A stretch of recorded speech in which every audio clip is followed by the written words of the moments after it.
Definición de dosimetría. La dosimetría es la ciencia que tiene por objeto la medida de la dosis de radiación absorbida. En las instalaciones radioactivas hospitalarias existen dos tipos de riesgos ante el uso de radiaciones ionizantes.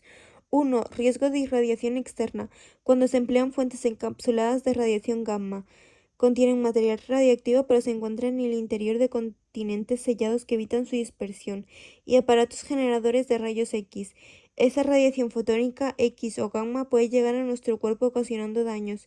2. Riesgo de contaminación, cuando se manejan fuentes no encapsuladas. En unidades de medicina nuclear se encuentran ambos tipos de riesgos, y en las instalaciones de radioterapia y radiodiagnóstico, riesgo de irradiación externa. En las instalaciones radioactivas hospitalarias se deben emplear equipos adecuados de la medida de radiación para la vigilancia radiológica de las instalaciones. Para conseguir la vigilancia radiológica existen dos tipos de controles. Uno, vigilancia radiológica del ambiente de trabajo. Para la dosimetría ambiental, se utilizan dispositivos que miden las dosis en puntos claves de la instalación radiactiva. Se utiliza dependiendo del riesgo del riesgo radiológico. 1. Riesgo de irradiación externa. Medición de las tasas de dosis externas especificando la naturaleza y la calidad de las radiaciones que se trate. Los dispositivos empleados se llaman monitores de radiación. 2. Riesgo de contaminación. Medición de las concentraciones de actividad en el aire y la contaminación superficial especificando la naturaleza de las sustancias radiactivas contaminantes y sus estados físicos químicos. Los dispositivos empleados se llaman monitores de contaminación. Para conseguir la vigilancia radiológica existen dos tipos de controles. Uno, vigilancia radiológica del ambiente de trabajo, que ya lo hemos mencionado antes. Y dos, vigilancia radiológica personal, que es una medida periódica de la dosis acumulada por cada individuo durante su trabajo. Abarca dos aspectos, que serían riesgo de irradiación externa. Se realiza la dosimetría personal externa, control y medida de la dosis recibida por irradiación externa, y se utilizan para ello los llamados dosímetros personales. Riesgo de contaminación. Se utiliza la dosimetría personal interna, evaluación de la dosis a partir de los datos de la actividad de un determinado radionucleido incorporado en el organismo. La evaluación de la dosis es compleja, realizándose medidas directas, contador de radioactividad corporal, o indirectas, mediante el análisis discretas. Dosímetros personales para la vigilancia radiológica individual en instalaciones en las que existe el riesgo de irradiación externa tienen las siguientes características: pequeño tamaño y peso, construido con materiales equivalentes a tejido biológico, apropiados para la medida de la radiación a la que el trabajador se ve expuesto. La lectura debe ser sencilla e inequívoca. Los sistemas más utilizados son los dosímetros de termoluminiscencia y los basados en detectores de semiconductor o de ionización gaseosa. Los dosímetros de termoluminiscencia no proporcionan una lectura instantánea, tratamiento posterior, y los basados en semiconductor o en detectores gaseosos son dosímetros activos que proporcionan una lectura instantánea en el momento en el que son irradiados. Para valorar si se cumplen los límites de dosis efectiva y dosis equivalente en piel, se utilizan dosímetros de tórax corporales. Para valorar si se cumplen los límites de dosis equivalente en cristalino y extremidades, se utiliza un dosímetro de anillo, muñeca o de lente. Dosímetros de termoluminiscencia. La termoluminiscencia es la emisión de luz de ciertas sustancias al ser calentadas después de haber sido expuestas a radiación ionizante. Las radiaciones ionizantes, al atravesar ciertos materiales, ceden su parte de energía produciendo fenómenos de excitación. La intensidad de la luz emitida está directamente relacionada con la dosis de radiación recibida por el material. También se utilizan para dosimetría ambiental y se colocan en las zonas de instalación de la que se desee obtener información dosimétrica. Son dosímetros pasivos. Los dosímetros tienen forma de discos, cristales, polvo o polvo sinterizado, prensado, y van alojados en un portadosímetro que se sujeta a la ropa del trabajo del profesional. Cuando el dosímetro ha sido irradiado, se mide en un lector de termoluminiscencia. Aparato que se calienta en el dosímetro en una cámara estanca a la luz exterior y que registra la intensidad de la luz emitida en un centro de dosimetría autorizado por el CSN. Los dosímetros por termoluminiscencia han sustituido a los de película fotográfica para dosimetría personal, exactitud y que son reutilizables. Los dosímetros personales de lectura directa. Son dosímetros digitales de pequeño tamaño, basados en detectores de ionización o en detectores de semiconducción. Son dosímetros activos, de lectura instantánea y de tasas de dosis para profunda y superficial. La lectura la puede dar de forma integrada en milisieverts durante un periodo de t o en modo corriente, en tasa de dosis, en MSV/H, o sea, milisievert por hora. Dosímetros de área, monitores de tasa de exposición o dosis.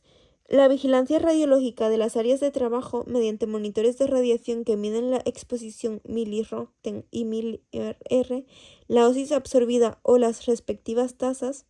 Esos instrumentos, órgano detector de una cámara de ionización o un contador Geiger más sensible que los de la cámara de ionización, los monitores diseñados para medir distintos tipos de radiación, ventanas de pared delgada oculta por pantallas absorbentes desplazantes como objeto de medir.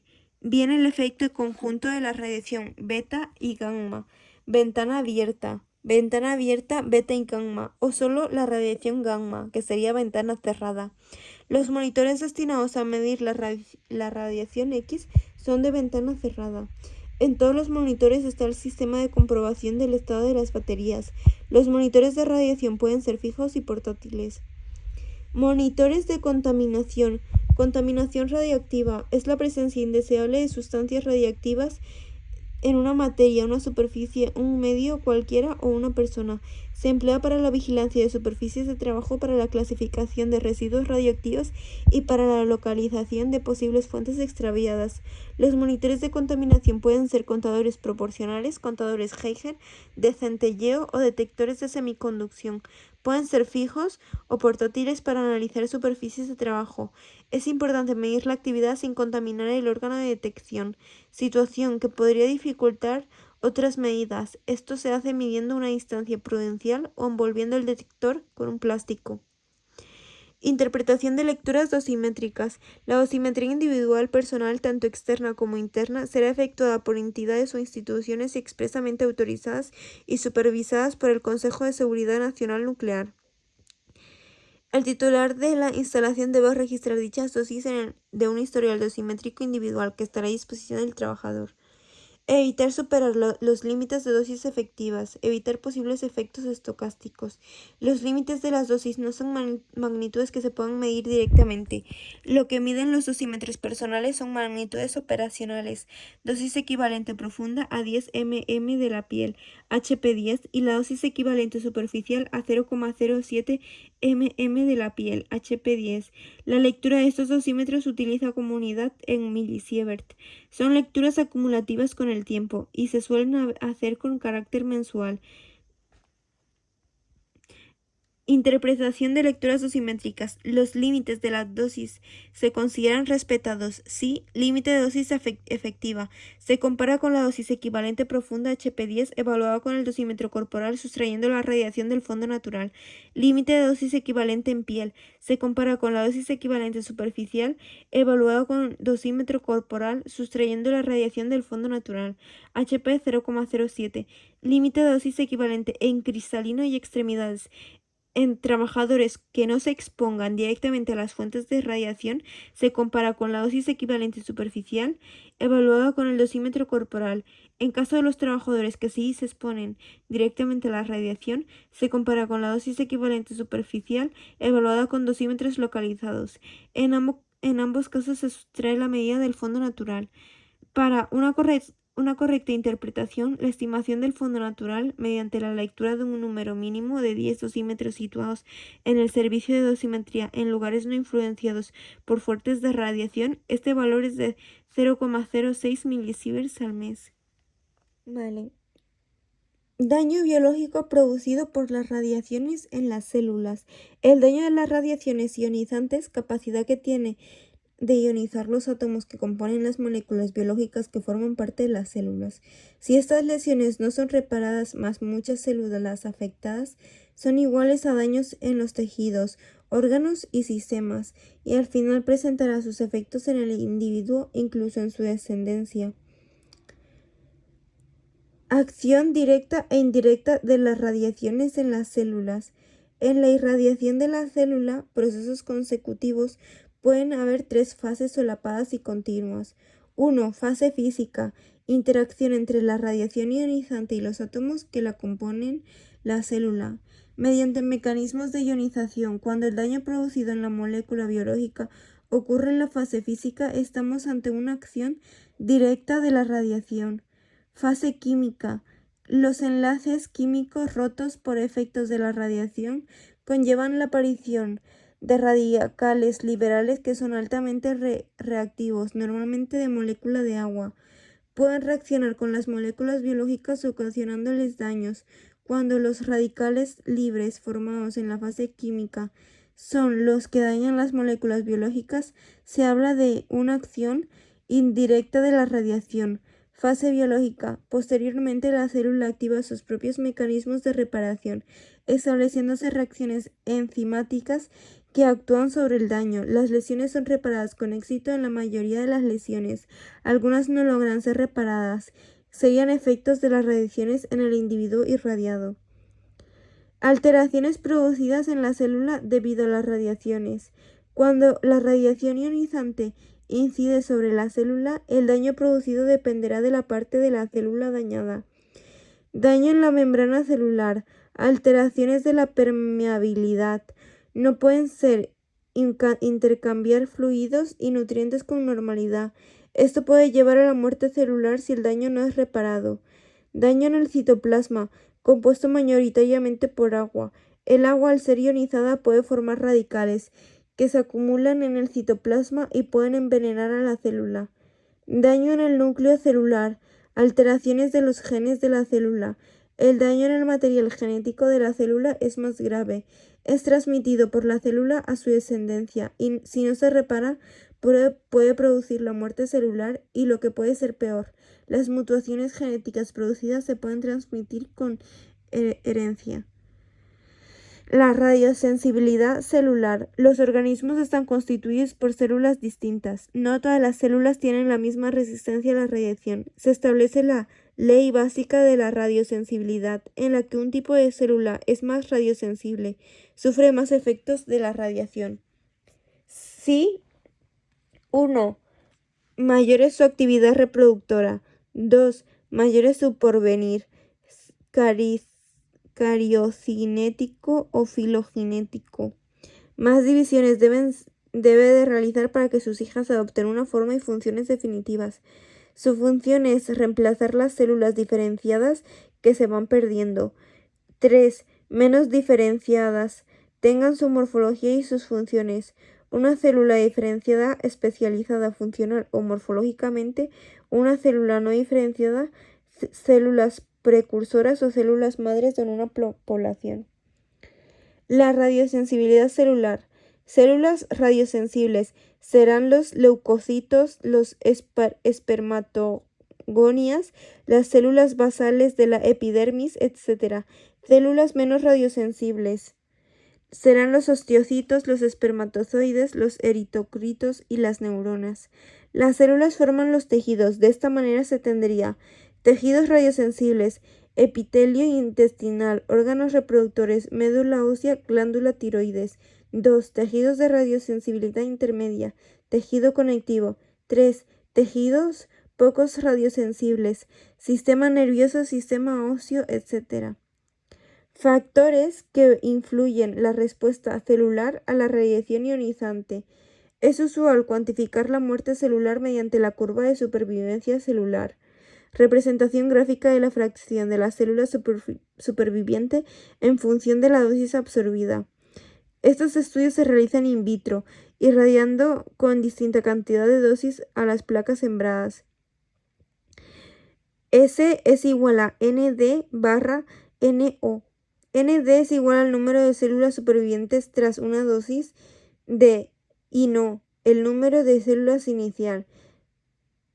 A mayor dosis de radiación absorbida, Gray, la fracción de células supervivientes será menor. Factores que influyen a la respuesta celular a la radiación ionizante. Factores físicos tienen que ver con la naturaleza de la radiación ionizante. Tasa de dosis. Mayor velocidad a la que se absorbe la radiación. Tasa de dosis. Menos posibilidad hay de reparación celular y fracción de células supervivientes será menor. Calidad de la radiación.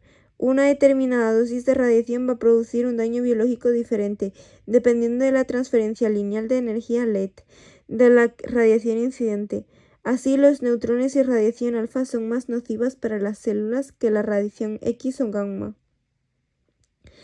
Factores biológicos. Tienen que ver con el estado de la célula irradiada y sus mecanismos de reparación del daño. Ciclo celular. Las células muestran distinta sensibilidad dependiendo de la etapa del ciclo de división celular en la que se encuentren en el momento de la radiación. Las células quiescentes no se están dividiendo y no son gran mayoría del cuerpo. Son más resistentes que las células que se encuentran en un proceso de mitosis y meiosis. Mecanismos de reparación. Las células tienen la capacidad de reparar el daño que sufren. Cuando se produce un daño potencialmente letal, únicamente si la célula es capaz de repararlo podrá sobrevivir. Dicha reparación es eficaz cuando las células no están en división. Cuando la célula no es capaz de reparar el daño, se produce la muerte celular o apoptosis. Si el daño se produce en el ADN y en la célula no es capaz de repararlo, es mutada. Efectos a largo plazo. Factores químicos. Ciertas sustancias químicas disueltas en la célula favorecen o inhiben a la acción de las radiaciones ionizantes. Radiosensibilizantes.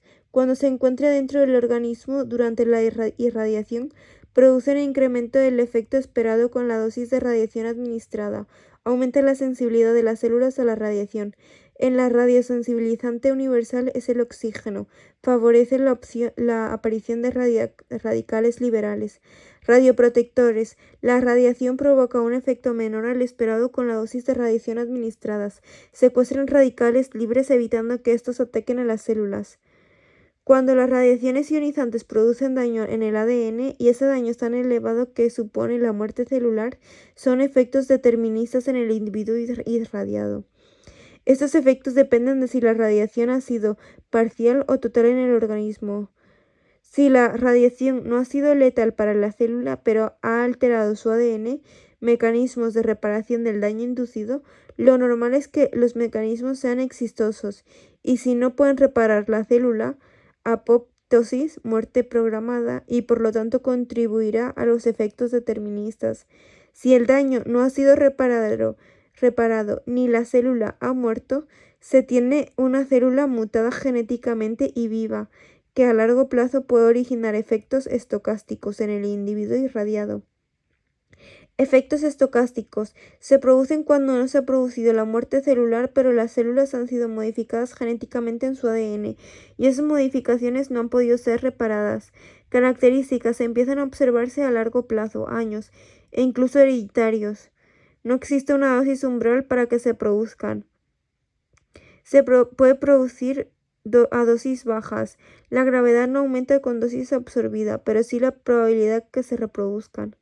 Efectos estocásticos. Los efectos estocásticos son dos tipos. Hereditarios. Si las células alteradas genéticamente son células reproductoras, óvulos, espermatozoides, durante la reproducción la descendencia heredará ese fallo. Somáticos. Se produce en el mismo individuo irradiado. Posiblemente el efecto estocástico más grave es la aparición de un cáncer inducido debido a las radiaciones. Efectos deterministas. Efectos tisulares. Cuando un tejido ha sufrido muerte celular en una proporción suficiente elevada debido a las radiaciones, características se muestran a corto plazo y a medio plazo, que pueden ser meses, desde años, horas, días. Tienen una dosis umbral, cantidad de dosis de radiación absorbida a partir de la cual se producirán esos efectos debido a la muerte celular. Se producen a dosis altas. La gravedad de los efectos es proporcional a la dosis absorbida. Efectos deterministas, efectos tisulares. Pueden ser agudos a corto plazo o diferidos a largo plazo. Agudos. El tejido irradiado sufre una inflamación como respuesta natural ante la muerte celular que está sufriendo el tejido para su recuperación. Pueden producir una pérdida de función del órgano irradiado. Estos efectos agudos son temporales. Si el daño ha sido inducido no grave y la regeneración tiene éxito, no se producirá efecto determinista diferido. Efectos diferidos. Si la regeneración no tiene éxito, se producirá una pérdida de función permanente de los tejidos y de los órganos irradiados. Los efectos deterministas diferidos permanecen de forma permanente en el individuo. Cuando las dosis son extremadamente altas, el tejido irradiado puede sufrir directamente un proceso de necrosis. El síndrome de irradiación aguda. La respuesta de un organismo a una exposición aguda en un tiempo corto que afecta a todo un organismo produce un conjunto de signos, síntomas y un cuadro clínico variable. Se conoce como síndrome de irradiación. Los efectos se observan en un individuo adulto después de una irradiación global aguda. Se puede diferenciar 3 etapas. Prodrómica, signos y síntomas que aparecen en las primeras 48 horas. Náuseas en el sistema nervioso, náuseas, vómitos, puede durar algunos minutos y algunas horas. Latente, ausencia de síntomas y varía desde minutos hasta días, dependiendo de la dosis recibida.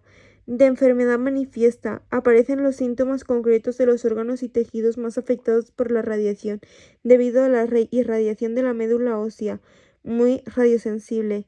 Descenso de glóbulos rojos, glóbulos blancos, A partir de 6 Gray, la mortalidad es muy elevada en individuos irradiados a cabo de unos días después de haber sido expuestos.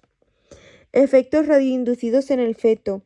Siguiendo con los efectos deterministas, cuando la irradiación se produce en una etapa de preimplantación del cigoto en el útero, 2 primeras semanas antes de la fecundación, el óvulo fecundado morirá a partir de la dosis absorbida 1 Gray. Si la dosis es inferior, el óvulo no muere.